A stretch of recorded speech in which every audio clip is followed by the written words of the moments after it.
চট্টগ্রামের বাঁশখালীতে ৩টি দেশীয় আগ্নেয়াস্ত্র ও বিপুল পরিমাণ দেশীয় অস্ত্রসহ ৫ জন কুখ্যাত সন্ত্রাসীকে আটক করেছে কোস্টগার্ড। বৃহস্পতিবার ১৩ নভেম্বর দুপুরে কোস্টগার্ড মিডিয়া কর্মকর্তা লেফটেন্যান্ট কমান্ডার সিয়ামুল হক এই তথ্য জানান।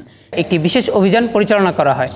অভিযান চলাকালীন উক্ত এলাকা হতে ৩টি দেশীয় আগ্নেয়াস্ত্র, ৮ রাউন্ড তাজা কার্তুজ, 15টি ফাঁকা কার্তুজ ও 8টি দেশীয় অস্ত্রসহ কুখ্যাত সন্ত্রাসী মনসুর বাহিনীর ৫ জন সক্রিয় সদস্যকে আটক করা হয়।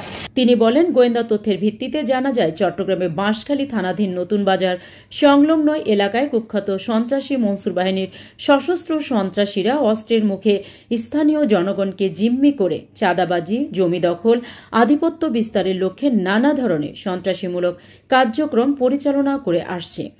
স্থানীয় জনগণ এর প্রতিবাদ করলেই উক্ত সন্ত্রাসী দল জনসম্মুখে প্রায়শই গুলি সহ বিভিন্নভাবে হুমকি দিয়ে জনমনে আতঙ্ক সৃষ্টি করে আসছিল। স্থানীয় জনগণ কোস্টগার্ডের শরণাপন্ন হলে কোস্টগার্ড উক্ত এলাকায় গোয়েন্দা নজরদারি বৃদ্ধি করে। এরই ধারাবাহিকতায় গোয়েন্দা অনুসন্ধানের ভিত্তিতে আজ ১৩ নভেম্বর রাত ৩টা হতে সকাল ৬টা পর্যন্ত কোস্টগার্ড বেস চট্টগ্রাম কর্তৃক চট্টগ্রামের বাঁশখালী থানাধীন নতুন বাজার সংলগ্ন এলাকায় একটি বিশেষ অভিযান পরিচালনা করা হয়। অভিযান চলাকালীন উক্ত এলাকা হতে ৩টি দেশীয় আগ্নেয়াস্ত্র, ৮ রাউন্ড তাজা কার্তুজ, 15টি ফাঁকা কার্তুজ ও 8টি দেশীয় অস্ত্রসহ কুখ্যাত সন্ত্রাসী মনসুর বাহিনীর ৫ জন সশস্ত্র সক্রিয় সদস্যকে আটক করা হয়। অজ্ঞাত সন্ত্রাসী কোস্টগার্ডের আভিযানিক দল বহনকারী গাড়ির উপর অতর্কিত হামলা করে গাড়ি ভাঙচুর করে এবং আটককৃত আসামিদের ছিনিয়ে নেওয়ার চেষ্টা করে।